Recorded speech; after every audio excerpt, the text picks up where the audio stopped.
Monika's kitchen में आपका स्वागत है। सर्दी के इस मौसम के लिए आज हम बनाने जा रहे हैं मूंग दाल पालक के मंगोड़े।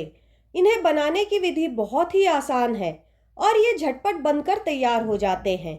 भारतीय संस्कृति में मकर संक्रांति के दिन मूंग दाल पालक के मंगोड़े बनाए जाते हैं, तो आप भी ये मंगोड़े बनाएं और इस स्वाद को अपने परिवार के साथ आनंद लें। तो चलिए बनाते हैं मूंग दाल पालक के मंगोड़े। मूंग दाल पालक के मंगोड़े बनाने के लिए यहाँ पर मैंने 1 कप मूंग दाल को अच्छी तरह से वॉश करके 6-7 घंटे के लिए भिगा के रख दिया था। तो 6-7 घंटे हो चुके हैं। अब इसका हम पानी ड्रेन कर लेंगे। तो पानी यहाँ पर मैंने ड्रेन कर लिया है। अब इसमें से हम 3 टेबलस्पून जितना मूंग दाल को निकाल लेंगे। तो यहाँ पर मैं 3 टेबलस्पून मूंग दाल को निकाल लिया है। अब इसे हम ग्राइंड करेंगे। ग्राइंड करने के लिए यहाँ पर मैंने एक मिक्सर का जार ले लिया है। इस मिक्सर के जार में हम मूंग दाल को डाल देंगे। तो यहाँ पर मैंने सारे मूंग दाल को इस मिक्सर के जार में डाल दिया है। अब इसके बाद हम इसमें 2 ग्रीन चिली डालेंगे। तो ग्रीन चिली को यहाँ पर मैं तोड़ के इसमें डाल दूंगी। अब इसके बाद हम इसमें डालेंगे 1 इंच अदरक का टुकड़ा। अब इन सबको हम ग्राइंड कर लेंगे। तो यहाँ पर मैंने इसे ग्राइंड कर लिया है। आप देख सकते हैं इतना महीन पेस्ट बना है। अब इसे एक बाउल में हम ट्रांसफ़र करेंगे। तो यहाँ पर मैं इसे इस बाउल में ट्रांसफ़र कर दूंगी। तो सारे मूंग दाल के पेस्ट को मैं इस बाउल में ट्रांसफ़र कर दिया है। तो आप देख सकते हैं अब मूंग दाल का पेस्ट बाउल में ट्रांसफ़र हो चुका है। अब बाकी की चीज़ें हम इसमें ऐड करेंगे। तो सबसे पहले मैं इसमें डालूंगी 2 मीडियम साइज़ के प्याज को अच्छी तरह से वॉश करके बारीक चॉप करके डाल देंगे। फिर 1 कप पालक चॉप करके डाल देंगे। उसके बाद 1 टेबलस्पून धनिया को चॉप करके डालेंगे।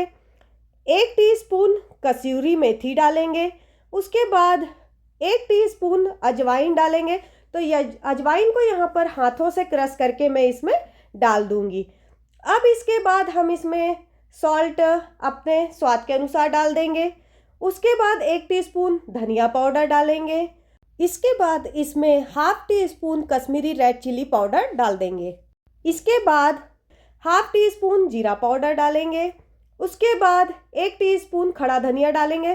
खड़े धनिया को भी हाथों से क्रश करके इसमें डाल देंगे। उसके बाद हमने जो 3 टेबलस्पून मूंग दाल निकाला था उसे भी इसमें डाल देंगे। तो 3 टेबलस्पून मूंग दाल को जो हमने निकाला था उसे भी इसमें डाल दिया है। तो यहाँ पर मैंने इसे मिक्स कर लिया है। बैटर हमारा रेडी हो गया है। अब इसे हम फ्राई करेंगे। ऑयल हमारा गरम हो चुका है। अब इसमें हम मंगोड़े बनाना स्टार्ट करते हैं। तो यहाँ पर मैं एक एक करके इसमें मंगोड़े को डाल दूंगी। जितना इसमें मंगोड़े आ जाए उतना हम इसमें डाल देंगे। अब इसे हम दोनों साइड से फ्राई करेंगे। जैसे ही एक साइड से फ्राई होगा अब इसे हम पलट देंगे। तो यहाँ पर मैंने इसे पलट दिया है। अब दूसरे साइड से भी हम इसे फ्राई करेंगे। तो यहाँ पर आप देख सकते हैं दोनों साइड से अच्छे से फ्राई हो चुका है। अब इसे हम निकाल लेंगे। तो यहाँ पर मैं मूंग दाल को निकाल लूँगी और इसी तरीके से सारे मूंग दाल को हम फ्राई कर लेंगे। यहाँ पर अब मूंग दाल को हम एक प्लेट में जमा लेंगे। तो यहाँ पर मैंने सारे मूंग दाल को एक प्लेट में जमा लिया है। अब इस मूंग दाल पालक के मंगोड़े को मैं तोड़ के दिखाती हूँ। आप देख सकते हैं अंदर से कितना ही सॉफ्ट बना है और बाहर से कितना ही क्रंची बना है। तो ये हमारे मूंग दाल पालक के मंगोड़े बनके रेडी है। फ्रेंड्स, अगर ये वीडियो आपको अच्छी लगी हो तो इसे लाइक और शेयर करना ना भूलें। और फ्रेंड्स, अभी तक आपने मेरे चैनल को सब्सक्राइब नहीं किया है तो सब्सक्राइब कर ले और बेल आइकन पे क्लिक करना ना भूलें ताकि जो भी मैं नया वीडियो डालूं उसका नोटिफिकेशन आपको मिल जाए।